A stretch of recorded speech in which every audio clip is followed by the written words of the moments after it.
Step forward if you agree with the prompt. Gender-related treatment should be banned for minors. I repeat, gender-related treatment should be banned for minors. Medical transition is no place for a child. I transition as an adult, and I have medical complications. I have mental health issues. Child cannot consent to a medical transition because kids want to eat ice cream every day. It doesn't mean that they should. I kind of agree with you on that as well, because we have so many rules and regulations when it comes to tobacco or alcohol or any type of drugs. Driving a car, you can't even rent a motel until you're like 25. There's some specific things that we need to put into place that I think would help protect our children, because the minors themselves really don't know who they are until they become 25, 26 years old. Their minds aren't fully developed, and it kind of breaks my heart a little bit. So I did transition as a minor. I was a teenager who had a lot of mental health issues and had been sexually exploited and hated my body. And it ended with me kind of finding spaces where that was twisted into, no, you're just a boy in the wrong body. And it ended with me having my first ever medical intervention being a double mastectomy at 16, before any hormones, before anything else.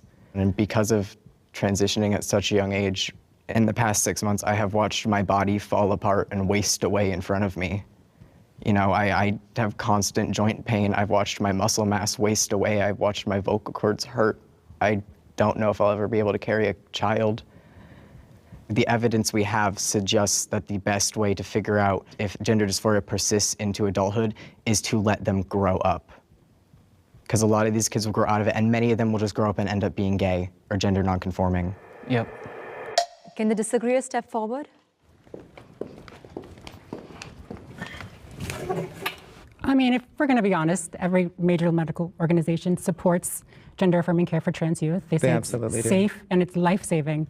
And there are numerous studies that back that up. The study that backs it up for puberty blockers is the Dutch protocol, and the same scientists— I have 10 studies that I can bring to you right now. The same scientists that brought that up have since rolled it back and said it was never supposed to be applied the way it has. The American medical industry, we all know, is money hungry and has gone off the rails. I do agree that there are definitely some doctors out there that may be taking advantage of trans people, and I'm sorry that you went through this. Truly, I really am sorry. But trans kids are valid, and it's not a decision that they're making. Right. It's healthcare. I want to speak to that real quick. Like, I came out 13 years ago when I was 14, and I knew not that I was trans, but that I was a boy. I had to go through a lengthy process of therapy and seeing an endocrinologist and go through different tests and exams to make sure that this was real to everyone else involved. Transitioning and being trans was just a process I went through to become who I always knew I was. It wasn't a decision that I made. It was a life or death thing for me. And if I hadn't gotten on hormones and gotten surgery at 16, I don't know if I would be here. As a father, I have 4 kids, and also as a trans person, I think that knowing what it looked like for me as a child, and that experience of going through all of the turmoil and all of the trepidation around my gender identity, I would not put my children in that situation.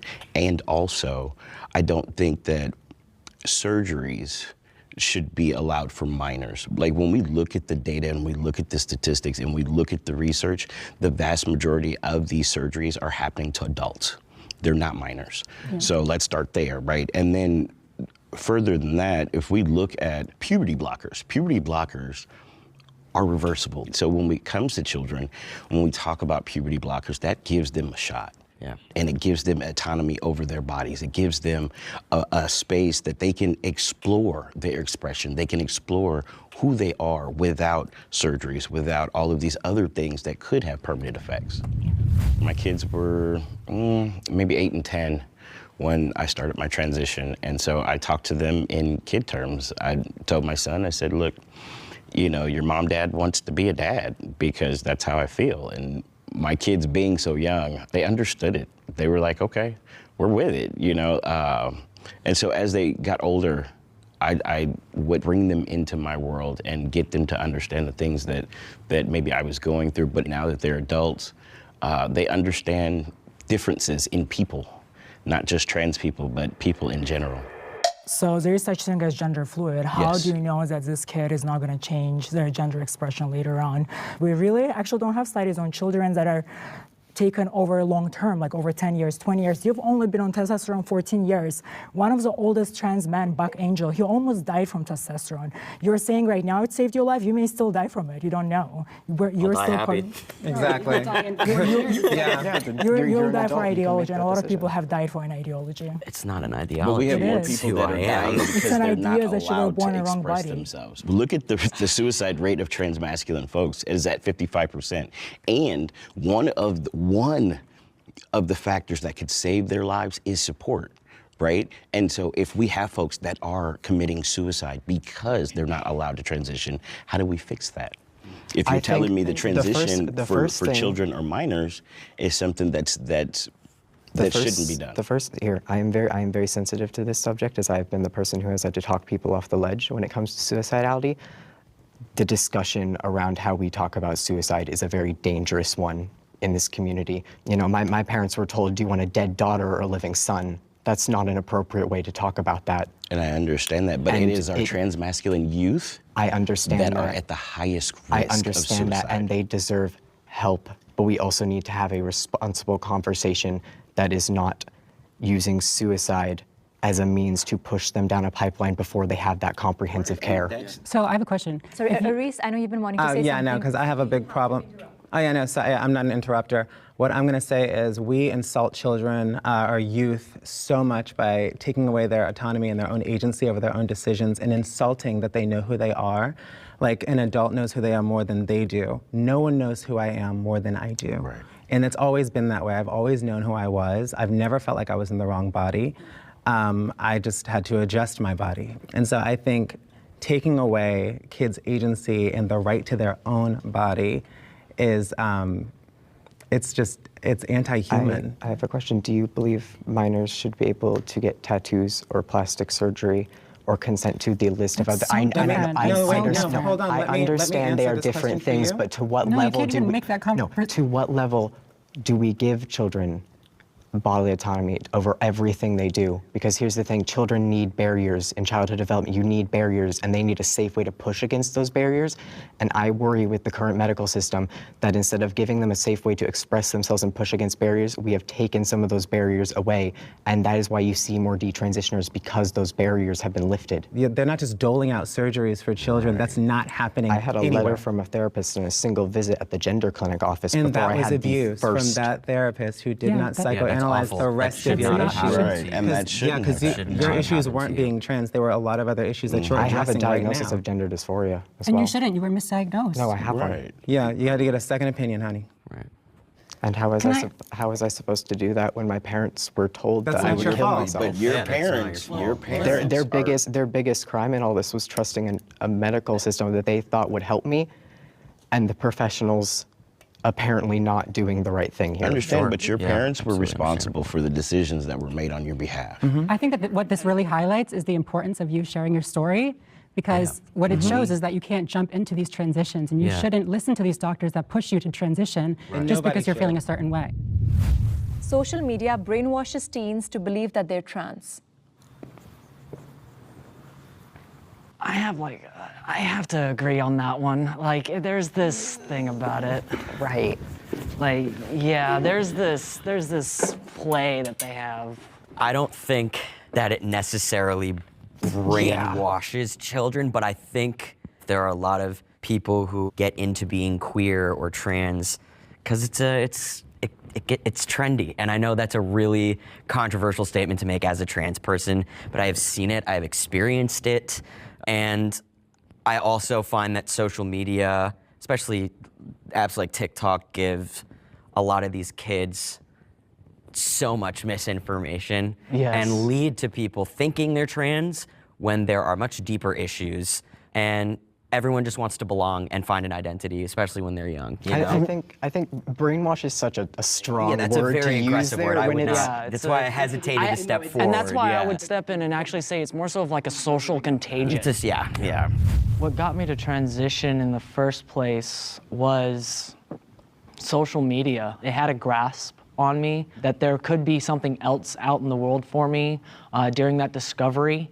And I played it to the fullest 100%. I even passed as a female for a good, what was it, 6 years out of the 7 that I was a transition. And later down the road, I went and paid out of pocket and talked to just a regular therapist, and she made me start questioning my own existence in a way, what I can do as a human being, not just as a male or a female, but what can I contribute to the society. And it made me open up to maybe I was born as a male, and it feels empowering to me. Yeah, I mean, I was heavy on social media. Like in my transition, Tumblr, that was the place to be for sure. And everyone was talking about their transition from my experience, and everyone was talking about a lot of mental health issues, depression, and all of that. And it was kind of being trendy in that sense. Like when TikTok came out, like that was like a whole nother world. And the biggest thing that I found with that is like they weren't saying a lot of the negative things that were happening in their transition. There was always like a positive outlook on it, like I'm being who I need to be, like this is great. This is the ticket to your happiness. Yeah, and how it's sold. Like so much on social media, like I made a documentary on my transition, and I really went into depth of like a lot of my depression that I dealt with on that, and I didn't find anyone talking about that. Jen, I personally didn't think I was trans till I saw earlier trans YouTubers. Before I was just gender bending man. And for sure, I also feel like comparing yourself on social media to other people that are more beautiful and successful will create dysphoria of some kind. And some people, it will affect your self-image for sure. Because we see all those beautiful trans women that are all dolled up or had every possible plastic surgery they could ever get. You're gonna feel dysphoria. You're gonna be like, I don't look like that. I mean, that's in general, though. You know what I mean? Whether you're cis or trans, everyone is social media has dealing such with a, that for sure. It has such a bad impact on mental health. I wanted to be that muscular dude, and I wanted to do that. So yeah, it is such a bad, like well-documented bad impact on people's like sense of self and mental health, and so. But I also really quickly just want to say, like, I don't want people to think that, like, social media is turning people trans. Yeah, we agree with that. All right, can the disagree step forward? Yeah, okay, so my thoughts on social media and everyone suddenly looking or being trans. I think whoever is leaning towards that or looking towards being trans for answers was always someone that felt that way or felt some type of way about their gender or their identity or the way they present themselves. They're just gonna go that way. I know plenty of femme twinks who went the muscle queen pipeline. It's not a rare occurrence. And so just experience your life, have fun.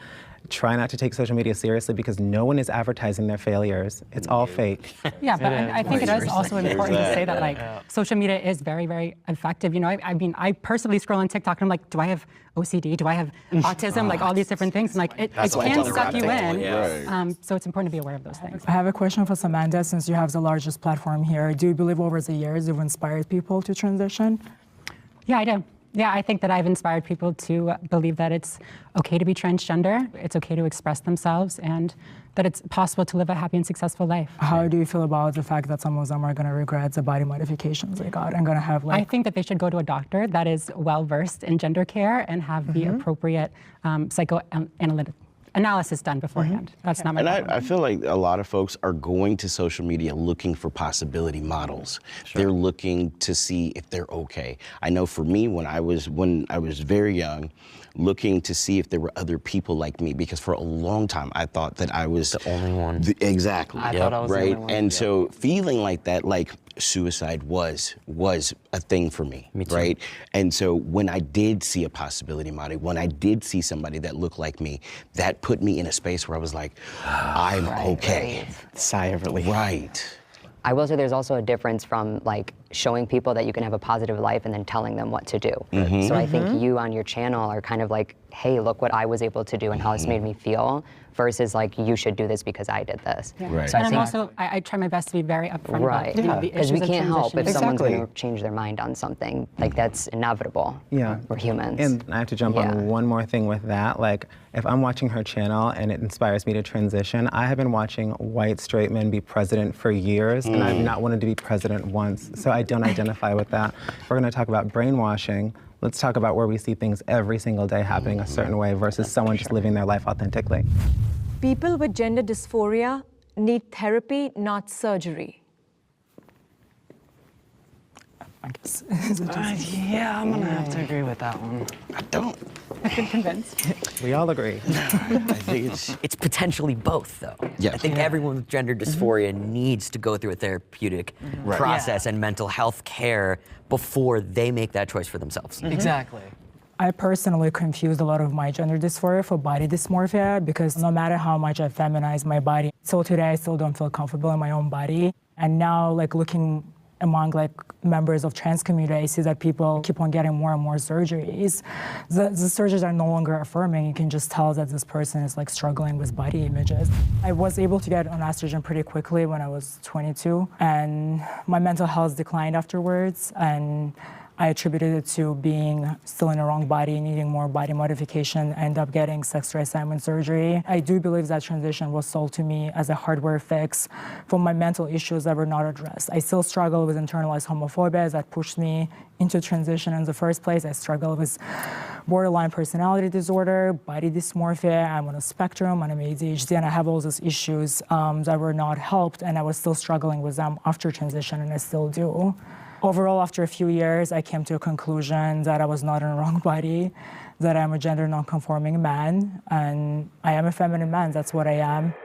I don't know if you guys have heard, but I've had a lot of binary trans people say that it's not a mental health issue, like if you're trans, and I know I don't agree with that. Like, I think there's a disconnect between the mind and the body. I guess I'm asking that, like, is like, do you think that it's a mental health disorder? And I don't needs to think have being therapy? transgender is a mental health Disorder, disorder. I think, you know, gender incongruence is what they're referring to it as now. It's listed as a sexual health concern, but the gender dysphoria, which is the symptom that arises when you are transgender, is a mental health concern. So maybe I'm thinking of, like, that's what I'm trying to say then in a sense. And then once you are diagnosed with gender dysphoria, and I feel like this is kind of what the prompt is kind of hinting at, if you do have gender dysphoria, the only treatment for that is transition. Whether that be just a social transition, a medical transition, whatever transition fits you, that is the only way to heal your gender dysphoria. And I think a lot of us go through medical transitions to easier go through social transition. Yeah, definitely. Right. And so a lot of our folks that do transition and may detransition, both experiences are valid, but also understanding that we're not mentally ill because we're trans, right? And I think that there should be a psychiatrist or someone within behavioral health to be able to say, okay, you're in the right frame of mind to make this decision. But I want to just make it very clear that trans people are not dealing with mental health because they're trans. Absolutely. I disagree. I feel like transgender is definitely, and elderly trans people afford for it to be classified as mental illness, so it's covered by insurance. Otherwise, why are you getting the surgeries to? Because of if it's not a dysphoria. medical condition. The dysphoria is a medical condition. It is, but it's in your head. I would say that you have some kind of mental disorder if you're trying to mimic a stereotype of opposite sex. Right, but it's not a mimic. It's The treatment for this aligning. mental illness is to transition. I have a question though, because I have a gender dysphoria diagnosis, I always have. But I'm still where I am today. Can I give you my honest opinion? I think that you were probably misdiagnosed. I and don't that- think I was. So you do feel have gender dysphoria? in your body? I certainly do now. Yeah, me too. Well, because of the you changes that you made. want to talk about now, but at the time, At the time, did at you? the time, I genuinely believed I did. I thought it would save me. And then looking back, I realized that my dysphoria stemmed from some severe trauma that was not handled. And that's why I think that mental health step is so important. Yeah, Because I've heard this from several other, mostly female detransitioners who we had some form of pretty bad trauma that spawned gender dysphoria symptoms. Yeah. and we can disagree about misdiagnosis or something later, but it felt real at the time for me. Yeah, no, I'm sure it did. I didn't mean And that. no, I know. Yeah. And it's one of those things where that's where the mental health treatment really needs to come in and get to the root of that issue, because oftentimes, specifically with the detransitioners I've talked to, that was ignored. You know, I came out to my parents in a mental health facility after telling the therapist that I thought I was transgender. And she told me we had to tell your parents so that way you can get the help you need. It led to me seeing a gender therapist who, honestly, the issues I was facing were never addressed. To this day, no one ever addressed the fact that I had severe, trauma and exploitation going on as a young teenager. Instead, I was kind of just affirmed in, you believe this, and instead of even just a little pushback, it led me to the point where the very first medical intervention I ever had was a double mastectomy at 16. A few months after that, I started testosterone because it was the next step of what I was supposed to do.